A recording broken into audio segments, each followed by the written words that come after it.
Next, we're going to talk about fear again for the second or third time today. And we're going to talk about the fear of what happens to your home in the event that something goes wrong. So your house burns down. Your tenant, this is a real story Shaun just told me, your tenant poops in your register to make you mad. That has happened. Okay, now you can't get tenants in. Now your house is gone. Does your insurance cover it? Well, that's why we're going to have Shaun come up here and talk. So Shaun is from Maslyk Insurance and Financial Planning.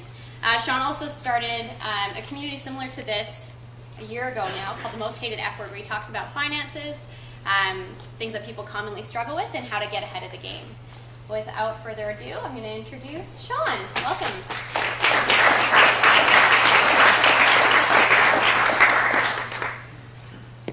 Hello? Okay. Thanks so much. That's true. That claim did come into us. Unfortunately, they didn't pay that claim out. Because in insurance, insurance always covers sudden and accidental events. And apparently, this wasn't sudden and accidental until we looked at the statement and we started reading that they had some poor food the night before, and in fact, it was sudden and accidental, but they still denied it. But that claim did come in, and it was not paid out, but the tenants were actually complaining of like some scent was going on, they're having breathing problems, and they finally found out that someone did do that and register. But okay, so how to get paid. James asked me to come talk to you guys about insurance. Naturally, I work in the insurance profession. I have an insurance agency here in Edmonton. I've also been a real estate investor for about 10 years now, thanks to Mr. Canal. He lured me into this game about 10 years ago, and it's been great. So I hope that we can talk about, from an insurance perspective, what do we need to know. So let's get into it. So first off, we usually come to these events, we talk about nice, exciting things, success stories, but today I'm going to talk about, I was going to say this word before she asked me to tell that story, but the shitty stories, and that was no pun intended from that first story, but normally we're talking about success stories, but today I'm going to talk about the shitty ones, the ones that damage our properties, the ones that cause us to put a claim in, the ones that keep us up at night because we're wondering, oh no, is this thing going to be covered? And I think we all know here, those stories are actually what help us become successful. They're learning curves, they're learning experiences, and I think they're all a case of wisdom. But what I hope to do today is avoid all of those shitty events and just embark on you guys some, I'm not going to call it wisdom, but insight and perspective from the insurance world, what we see for real estate investors on what claims are coming in and how you can protect yourself going forward. Now, whenever we talk about insurance with real estate investors, they always say, this is a piece of cake, it's easy, I know, I insured, I got insurance, let's move on to something more cool and sexy like joint venture contracts. But you don't have to put up your hands, but if you want to, how many do you review your policies every single year? Without question, review your policies. There was one hand. I thought there would be a bit more. I don't even review my insurance policy every single year, and that's something we should be doing. What about if your property manager called you and said, hey, there's some damage on this property, I think like 20% or 25% to 100% of the building's damaged. How many of you would be freaking out, being like, oh my God, I hope my insurance covers that, because we don't really know the specifics of our policy? Probably all of us. So it's kind of crazy, if you think about it, that we invest so much money, so much time, and we rely so much on these properties because they're going to give us our retirement or the passive income we dreamed of, but we don't know a simple policy that only takes half an hour to 45 minutes a year to review. And we can think it's crazy, but maybe I'm just saying this for myself because I know I don't check my insurance policy, but when you really look at humans, we often know what we should do, but we don't do it. So we're giving ourselves a buy on this one. We're not bad people. We're not lazy. It's just human nature. We know we should do things, but we don't do it. For example, I have a property in St. Albert, and my property manager called me and said, hey, there's a tree that's hanging over the house. It doesn't look so good. I think we should take it down. And I was like, you know what? I think it's probably fine. And I didn't even see it. And then actually James was stopping by that property. He's like, hey, there's a tree on your house. And I thought, man. So small little incident could have been it could have been avoided and a lot less expensive, but instead I had to pay more money. It wasn't big enough for a claim, but I had to pay a lot more just for me not acting. So why am I talking about this? It's because as humans, we do it all the time. We know to eat better, exercise more. We know we should check our insurance policy. But tonight, I kind of want to talk about how important it is to make sure that we're checking our insurance policy. So my intention tonight is to say that, yeah, as human, we overlook critically important things all the time. It's what humans do. But tonight, I hope we can focus on insurance, and maybe tomorrow you might look at your insurance policy to see if you have these areas that are going to help you guys make sure your property is protected. So, before I go, a little caveat. I'm going to give some advice that's based on statistics from the Insurance Bureau of Canada, some of the policy wording information that we have from our insurer, and my personal opinion, but don't take my word for it. Check your insurance policy, talk to your broker. All the policies are slightly different nuances. Just make sure you check with your broker first. All right, let's go. So when this happens, how do we get paid? So this was a water claim, massive water claim, dried up. How do we make sure we get paid? So over the last 9 years, I've been heavily involved with the insurance industry, and I'm going to share the top tips, what I think are critically important that we need to know in our insurance policies. We can't possibly know it all. It's like a big, big book. Has anyone read their entire insurance policy? I work in this industry, and I cringe to have to read that entire thing. I think it's designed so you guys don't read it, but we're going to go over the things that I've seen issues in over the years. But first, we're going to talk about a couple things that are on everybody's radar. Airbnb and short-term rentals. Who is in the business of Airbnbs or short-term rentals? Just 2, 3? Well, interesting enough, in the last 3 years, short-term rentals, also Airbnbs, have increased quotes rates up to 36%. And that's huge, because traditionally in the insurance industry, short-term rentals were for crummy risk. Insurance companies didn't want to write it because we thought that it was properties that people didn't want to live in for a long time, so you just rent them out mass like rooming houses. But things have changed with Airbnb, student housing, rooming and boarding. They're actually beautiful homes. And we're actually getting a lot of data that shows that they're not as risky as they once were. So if you have an Airbnb or a student housing or a rooming board, what are your major risks? So first we're going to go with Airbnb. You need to get the proper insurance. Does anyone have an Airbnb in their basement? No? Okay. Well, I'll go quicker on this part. Get the proper insurance. So Airbnb has their own insurance policy. I've had clients who said, no, I don't need the proper insurance company. Like, I know them. I'm like, hey, you're renting your basement out via Airbnb. We got to re-rate your policy. Like, no, I'm not. I'm like, yeah, you are. I know you are. And they're like, Airbnb has a policy. It'll take care of me if something happens. The problem with the Airbnb's policy is it's no good. And why is it no good? It's free. And many things that are free are no good.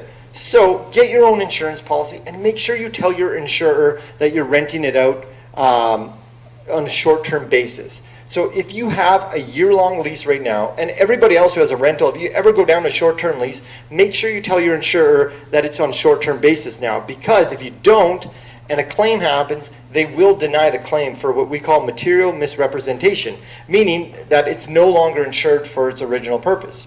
So tell your insurer it's now you're renting out Airbnb or student housing or VRBO or whatever you're doing, and put it in writing. I always suggest email it to them, save it so that that's written down. So on Airbnb, they have this thing called the host guarantee terms. And in that section, it says, what is host protection insurance on our, it talks about host insurance. So when you click on that, it actually explains to you what host insurance is. And this doesn't make anybody confident to entrust their insurance. Insurance. What insurance should I have for my home? Airbnb offers host guarantee. But note, this does not take the place of home insurance or renter insurance. Basic coverage. Review your renter and home insurance policy with an insurance carrier to make sure you have adequate coverage. Again, that's not going to give me good protection. And liability. Ensure you have adequate liability coverage as well as property protection. So really, that's telling me this policy is no good. If you look into it even more, the question says, who should I have homeowners insurance? It says the host guarantee is not insurance and should not be considered as a replacement for standalone insurance. So don't rely on it. Just make sure that you talk to your broker that you are renting out short term. Now, liability is something that I really like to talk about because as year-long leaseholders, we have a liability problem. Of course we do. People slip, fall, people can die in our units. All these sort of things can rise big lawsuits. However, on a short-term basis, now you're having many more people come into your property. There's a lot higher exposure. So I often get people on short-term basis saying that my biggest exposure is the property, or how come you won't insure replacement costs on my chairs and bed that get used so much? And they're so concerned about that, but they don't want to talk about liability. Liability are the big ones. So that's the $500,000, $250,000, $1 million lawsuits that can happen, and they do have it. If you Google liability claims of Airbnb, it's actually amazing things that are happening to the tenants through Airbnb. So anytime we have a liability claim on a commercial side, which arguably is Airbnb when you're doing it for a commercial occupancy, we should have a plan for when things happen. So this is what we tell our clients, that you need to get a statement right away. If something bad happens in your suite and someone's injured, get a statement immediately, your own statement, because they're going to work with their insurance company who's going to want to get more money for their client. So get a statement right away. Document the time, place, and take photos of what happened. Find a witness. An independent witness is critical in this time. And get accurate information. So what that means is get accurate information of what actually happened, who was in your house. Because I know we rent out our Airbnb to a certain person, but they often have guests come over, friends come over. They might say one occupant's going to sleep over, but they have 3 people come. Just get the accurate information, who was there, because that can help save you in the lawsuit that may ensue. So what kind of lawsuits are out there? Well, believe it or not, there's many, many things. There's actually a lot of them that come from premise liability, where people are actually getting abused, or even there's some cases of sexual abuse where someone left the apartment, left the house, went walking down the street and got abused or sexually abused. And they're suing that they didn't disclose that it wasn't in a safe area. And whether the lawsuits are successful or not, the lawsuit's there, and that's why insurance is important, because it's going to pay for those defense costs. So, should we rely on Airbnb's liability policy? Well, this is all you get to see. The policy is written on a general commercial liability forms, and the coverages and exclusions are in line with general liability policies. That's it. Try to find the policy. It's really, really hard. It's harder than finding Waldo in the most difficult world's Waldo. You can find some on some forums that I think people are making up now, but just forget about Airbnb's insurance policy. So, if you do have a short-term rental, tell your insurance company. Tell them the truth. Never lie. Lying's not good. It might save you $150, $200, $300, whatever it is of a year, but when a claim comes, they're going to deny your claim. Confirm your liability covers business operations. So personal home insurance covers personal items. When you're starting to rent it out as a business, that's a business operation. So you got to make sure your insurance company knows that it's now a business, because they can deny it for material misrepresentation. Review your liability wordings. Does it cover personal liability? So personal liability would be if there's a carbon monoxide issue and they're breathing it in and now there's a health problem. Or the poop story, if somehow what toxins come out of feces. I'm not sure if they did, and if there's a liability suit. That's personal liability. Premise liability. Someone slips, falls when they're coming to visit your tenants, or your Airbnb tenant slips and falls and breaks their neck. They're going to sue you, and that's under premise liability. And then abuse and sexual liability. Just make sure that that's covered, because these claims and allegations are happening, and you want to make sure that it's a covered item so that your defense costs are paid if you get a claim against you. Okay, and then confirm you have physical coverage. Of course, you want to insure your building, make sure it's all risk, which means that we're going to cover everything, except insurance loves to exclude things. We're going to exclude the main exclusions, which typically are maintenance-related things. Your property, so that's your couches, your tables. I always get people really, really wanting to make sure all the content is covered. Now, typically, this is not very expensive things, and I wouldn't fixate on it too much, because insurance companies don't like to insure it because it's highly depreciable. It's used so much, but there is coverage available. It's usually on depreciated coverage. Last one is loss of income. So if an insured item happens and you don't have access to your Airbnb, you're going to lose money.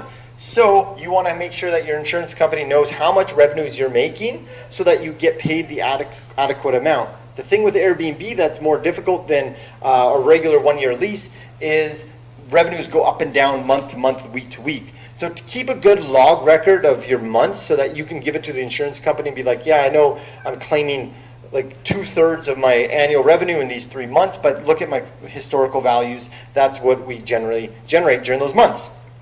All right, the second one is marijuana. October 17th, big things are happening in this world. So what does this mean for insurance? What do we need to know? Nothing. Really and truly, not much. And I mean that. So the Cannabis Act said that you can grow about 4 plants in your house legally. So when we look at insurance, things that are excluded are illegal things. So if I can legally grow 4 plants in my basement, why is that going to be excluded versus growing tomatoes, is what people have asked. So the insurance industry has said, yeah, no, that's right. So as long as it's not illegal, then it'll be covered. So if I have 4 plants and it's October 18th and it starts a fire, you need to check your wording, but that should be covered. But you've got to check your wordings. Now, if you have a grow-op, that is not legal, and that's going to be excluded. Again, check your wordings, because some may cover that, but most do not. So you need to check your exclusions, because the policy wording is either going to say you cannot have any marijuana growing in your residence, or it will say any illegal drugs cannot be grown or operations. If it says illegal drugs, your policy is fine with 4 and under plants. If it says marijuana, your policy might not be updated. So even though 4 plants is legal, it would be excluded from your insurance policy. Again, check your policy. But one thing to note, there's going to be a gray period. So say your policy renewed on March 17th. That policy is for a year. That wording stays in for a year. Come October 17th, it's now legal to have 4 or less plants. If you have a fire as a result of someone growing 4 or less plants on, say, December 17th, you're still in your old policy term. So that's a gray period that you might want to talk to your insurance company if you're worried about this.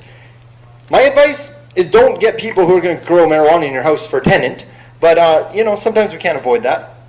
But basically, it's legal, so it's actually not impacting insurance companies too much unless they're not changing their wordings. But just keep an eye on that.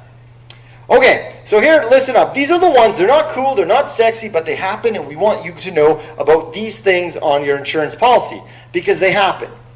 So number 1, well, they're not numbered, but vacancy. Know your vacancy clause. So all insurance policies have a clause for how long a property can be vacant. We know tenants move out, we renovate properties, these sort of things happen, vacancies. So usually they're 30 days, 60 days, where you'll maintain the same coverage as you do prior. Find out what that is and really know what that number is because we know properties get vacant. Then when you know that number, find out after that 30 days what coverage is reduced because usually it's any sort of water-related damage is going to be reduced after the prescribed amount of days. And then make sure you talk to your broker and know when things are vacant that 10 minutes, whoa, okay. Just make sure you know and you can get a vacancy permit. Number 2 is water coverage. What is your water coverage limit? Most times our insurance companies are reducing this down to like $25,000, $50,000. Is that enough for a basement renovation if it gets flooded? Probably not. So find out what your water coverage is. Tenants vandalism. Does your policy cover tenants vandalism? A lot of insurance policies don't cover this. Look in your policy wordings and find out if it covers this. If it doesn't, ask your broker for some coverage.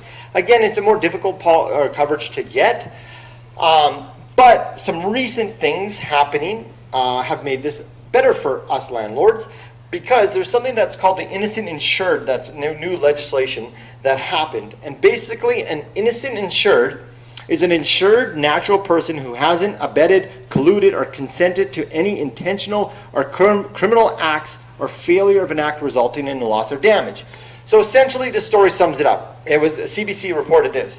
There was a very distraught husband who was very pissed off at his wife, so he burnt the house down. And she was mad, and the insurance company denied the claim because you can't do that and collect insurance proceeds. Then she hired a lawyer and said, this isn't fair to the insurance company. I'm now financially ruined because my husband's a little on the cuckoo side, and I don't think I should be penalized. So the insurance company fought back, and as a result, this innocent insured came about, and it's legislated in Alberta now. So what it means in this situation, The wife is an innocent insured. She didn't do anything. She didn't mean for that to happen. So they actually had to reverse it and pay the claim. So from a landlord's perspective, we can be innocent insureds as well. I hire someone, say my policy excludes marijuana grow-ops, my client grows, or my tenant grows a marijuana grow-op, burns my house down. I'm an innocent insured. So it won't be denied. Now you need to check your insurance policy, talk to your own insurance advisor about that, just to make sure they're following prescribed legislation. Now, it also does not include a corporation as a natural person, so it doesn't apply to corporations, only to individuals. So if you own it through a corporation, that's a different conversation that you need to have. This is for individuals. Okay, keep going. Named insured. Who's the named insured? This is the name on the title. Who's the named insured? That's usually who's on title, who owns the insurance policy. Why is this important? Because if James and I own a property together and I go and put the insurance on, I put my name in it, it burns down, the check's coming to me, I've got a check for $350,000 and I say, see you later, James. That could be dangerous for James. So you want to make sure every name on title is named on the insurance policy. Now where it gets tricky is joint venture example, or joint ventures, because the one partner's name might not be on title, so there's a risk there. And a way you can mitigate that risk is by the joint partner agreement, you show you have insurable interest in this property, and you can be added on as what we call an additional insured. What an additional insured does for you is if a fire happens and it burns down, you get paid on that check as well, the additional insured. Very important for that, because you want to be on that claims check unless you really, really trust your partner, but even then, just make sure the named insureds are proper. Loss of rental income. Kind of talked about this before already. Make sure that your insurance company knows your new rental values. Because if your property burns down and you don't have it for 12 months, the mortgage still wants their payments and you can still collect your rental income if it happened from an insured item like a fire. So the other thing, is high deductibles. I'm just going to talk it then. High deductibles. So many real estate investors have $1,000 deductibles. I suggest bring those to $25,000, $5,000. Save yourself 5 to 15% a year with higher deductibles. Usually no one's putting a claim in for $2,500 anyways. So check out your deductibles, see what kind of discount you get. Don't cheat. Don't cheat. Always tell the insurance company what is going on in that house. Again, material misrepresentation can penalize you and void a claim, and that is a bad situation to be in. Is your property manager covered? We had a claim with one of our property managers we insure. They were showing a suite. They left the door ajar. The wind came in the summertime, blew it open, and a rainstorm happened, and it really soaked the whole back entrance on nice hardwood floor. And that was luckily covered under that property manager's insurance as opposed to the landlord, which is better. We don't want claims under our properties, especially if we didn't do them. So make sure they're covered. Co-insurance. I'm going to go relatively quick over this. This is for more so apartment buildings, but many times people's buildings are underinsured. And it's bad because we have the clause called co-insurance. And essentially, say you insured your building for $750,000. It's actually worth $1 million. You're basically insuring 75% of that building, right? The co-insurance clause says you need to insure 90% of it in order to get full payments. There's 10% leeway there. So in this case, if there was a claim, they would only pay 75% of any damage. So if the damage was $100,000, they only pay $75,000. Now, as long as you're insuring $900,000 or more in this example, we'll pay 100%. But just make sure you're insured to value, as we call it. Okay, so that's on the property side. Now, in my world, I see two situations where real estate investors are at risk.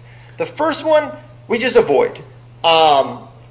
We just avoid and we don't think about it. The second one, people always say to me, I don't need that. And I'm going to explain what this is. So in April, I got a phone call from my client. And they're really good clients. They're real estate investors. They've been investing for about 20 years. They've seen the ups and downs of the whole real estate industry. They finally found their niche about 10 years ago, and they started heavily investing with a partner. Everything was joint ventured with a partner in a small town, about 13,000 people. They ended up buying 48 properties, all under $100,000 each. It was a really good market. And 5 years ago, they paid them all off, and they started having conversations about how do we start making this come to fruition for our retirement and start getting out of these, because as we know, property management or landlording is anything but relaxing. So they're having these conversations, but in April this year, the one spouse who pretty much ran the whole operation, found the buildings, renovated them, dealt with the cash flow, managed the partner, was driving home from the apartments or the buildings, and someone crossed the center line and crashed into him and killed him. And the spouse called our office and said, hey, do we have life insurance on my spouse? And I pulled up the policy, I happened to take the call, and the policy had lapsed 6 years ago. So there was absolutely no life insurance on this policy, on this client, which was unfortunate because they were our clients, and that's something that they should have. I don't know what happened. I wasn't there at that time. Nonetheless, they didn't have it. So I've dealt with this client and the lawyers and the accountants on how do we restructure this whole situation. And something really stands out to me is how she says to me often is, I just wish someone would buy this all off of me. I wish my partner would buy it all off me. But the partner doesn't really want to because it's a saturated community. They can't sell them because they're going to oversaturate the market. They're in a really tough situation, and she's just trying to figure things out, and it's really, really difficult. So why am I telling you this story? Because everybody here has a reason why they're doing what they're doing. It's to provide an income for down the future, to provide for the family, for some sort of reason. And it just happens to be a bad quarter at our office where we've actually had 3 deaths, all involved with real estate. One, a very young couple, 35 and 37. And I always hear this from real estate investors that the cash flow will pay for the loss of income. The equity will be more than enough to offset. But every single conversation that we have at this point, it's hard to liquidate them. They don't know what to do. And they're just kind of a deer in a headlight. So I think it's critically, these are real conversations, but I'm going to skip over them with our clients. It's so important that as real estate investors, we not only protect, we want to get paid when the flood happens, but we also, if our goal is to do this so that we have dreams and goals for our families to do fun things, when real shit happens like that, we got to make sure that they're protected. So when should you consider buying life insurance? I think if you're a family and a real estate investor, yeah, good time to buy life insurance. If you're an individual and you have debt, a mortgage that you owe someone money, you should take out life insurance. If you're a joint venture partner like my client that I just explained, that's a very good opportunity to buy life insurance. And often we use what we call a buy-sell agreement, which essentially means that 2 partners own a portfolio, 50-50. If one of them dies, their spouse inherits those 50% shares, and now that spouse is new partner. And that's what happened with my client, and they didn't want that. They just wanted to be bought out. So you can use a life insurance policy to buy out that spouse, 50% of the value, in exchange for the shares 50%. The old partner owns 100%, life insurance bought them out. Everything's clean and simple. That's paid out tax-free. It's a really good setup. I'm not going to go into the setup because we're running low on time, but really, really good to look at a joint venture, a buy-sell agreement it's called. So we know that we should probably buy life insurance. It makes sense, and we rationalize by saying that the cash value, the equity in the houses will pay for it, or the income will. But when it actually happens, the conversations shift, and just in my line of work, we have those conversations. So how can you protect yourself with real estate and preserve your wealth? Because that's what we're building in real estate, wealth. It's a long-term game. So term insurance is simple, it's inexpensive, it's transferable to whatever property you want, it's not tied to a property. Essentially, it's a temporary need because term insurance expires and it's no longer around because it gets too expensive. There's another type of insurance called permanent insurance. This is more expensive, but it can build into an asset. And a lot of our client real estate investors like this option because they need the coverage, but they also like building assets. So they look at permanent insurance. I'm not going to dive too deep into this, but just from a fundamental perspective, I want to just quickly show, I got limited time, how it goes. So we buy real estate. It's a long-term game. We usually transfer this to the next generation, or that's usually a goal, to transfer to the next generation. But how can we make sure that goes as tax efficiently and as efficiently as possible? So this is how a situation might look. Someone has a portfolio of $1 million, It grows until they pass away, both spouses pass away, then the taxes are payable. And in this case, this thing grew by $2 million.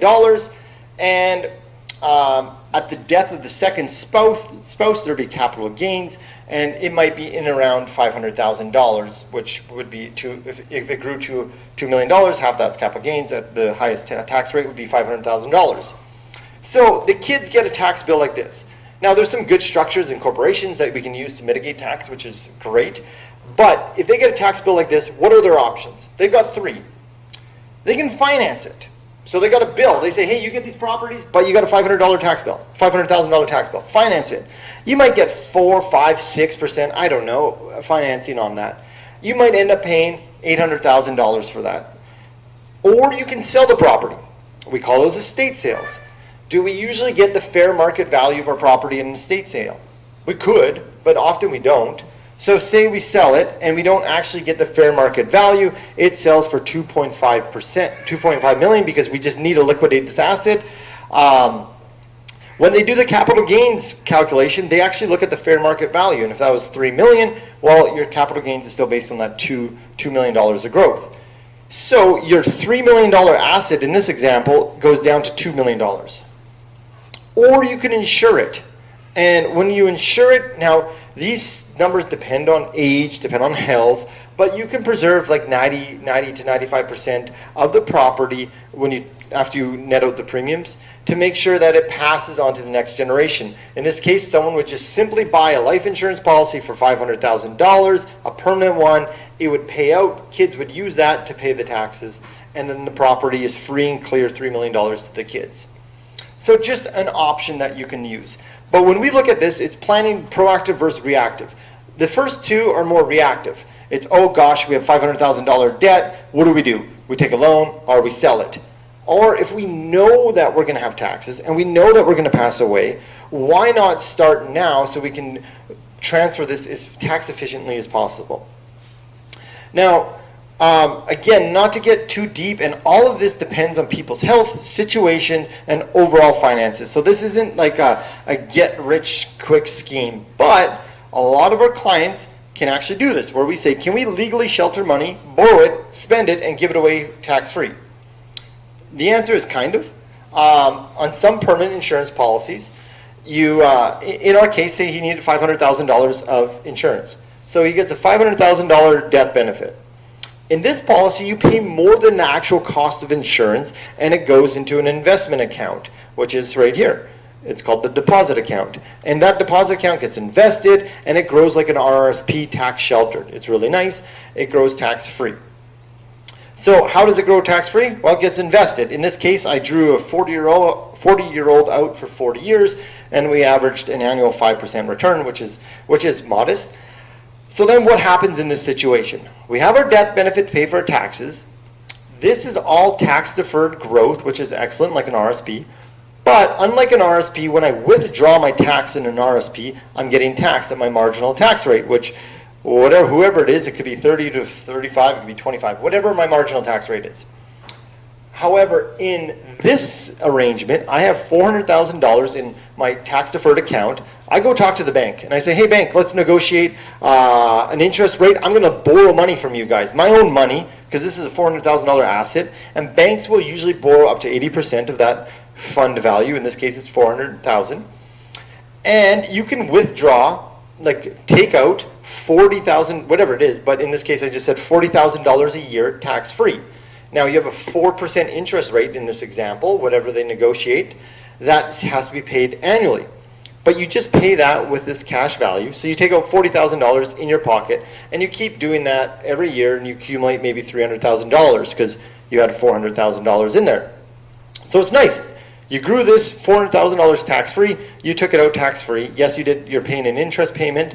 However, all along we're doing this $400,000 is still accumulating 3.5 to 5% a year, call it. So anywhere from $12,000 to $20,000 a year, it's getting replenished every year, which is great. So that replenishment is paying for your interest rate.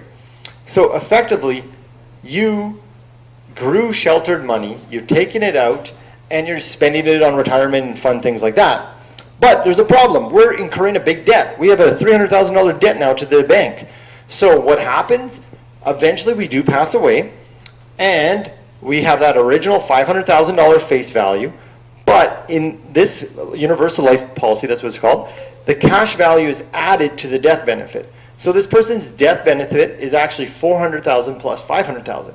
So it's $900,000, and the death payment is $900,000. $300,000 is assigned to the bank. The policy has to be assigned to the bank. And then $600,000 left to the beneficiaries. We pay off the taxes, and the property's been passed over, plus the mom and dad, whoever was doing this, took out $300,000 all along the way. The reason why I bring this up is because it's just an alternative way of doing things. If we are going to insure, it's an alternative. Is it for everybody? No, but it does work in certain circumstances. You have to make sure you're working with someone who knows what they're doing, your account is on board, but it certainly can make sense. And I just wanted to open people's eyes to this concept. All right, so I talked about this. What happened? We preserved 95% of the property value. The policy accumulated $900,000, paid out. We leveraged out $300,000 safely, and we had $500,000 in place the entire time just in case that death happened earlier. So that's enough of that. We're ending now. But my intention tonight was to really talk about insurance. I often find people saying, I should have done that. So my number one intention was to get insurance on everyone's mind. I hope at least one person looks at their insurance policy tomorrow. I also want to show you major areas that just I have seen. These aren't the end-all, be-all areas. These are just what I have seen in my career of areas that we really need to know in our insurance policies, because that's what causes some policies to pay out. And lastly, we strongly recommend people look at a sort of life insurance to make sure that their spouses get paid, and that's what today was about. So thank you very much. I went over. I appreciate it. We have time for one question. Do we have any pressing questions? Yes. That kind of blew my mind when you said at the end that the cash value that gets added to the death benefit to equal the $900,000. Mm-hmm. Didn't you already take out the cash value? Yeah, and then when it went back, it repaid the bank the $300,000. Okay. Oh no, so you don't it's take like it out. You just borrow against it. You borrow against it. Yeah. Okay. So you just So it's like a loan registered on cash value. correct. Yeah. And then death benefit, like the death happens, and then that Yeah. loan gets repaid. Like if I and borrowed, then I you have get to the sign. death benefit and then the cash value. Yeah. But every time you borrow, you have to sign a portion of your life insurance policy to the bank. So can you say that again? So every time you borrow money, you have to assign that portion of your life insurance policy to the bank, so it automatically goes to them. But the cash value just sits there, and you're just accumulating a loan to the bank, and they're using that as equity or collateral. Okay. So you don't actually give them your cash value until you die to use to pay off the loan. Awesome. Thank you, Shaun. All right, so this part of the evening, we do a networking break. Who's here has been to a real estate event before? Anyone? Okay. Who's heard the word networking break before? I think every real estate event does it. Yeah, okay. So tonight, it's about making meaningful connections, not networking. So meet someone you have never met before. All you people in blue tags, I know that you know lots of people here. Try and find someone you have never met before. Learn about what their goals are before Christmas, between now and Christmas. And if you have expertise or insight to offer, share it. The lights came on. That means it's time to network, to make meaningful connections. And when the lights go off again, it means that it's time to sit down. We have a really exciting panel, and we want to make sure we have enough time for all your questions at the end. Okay?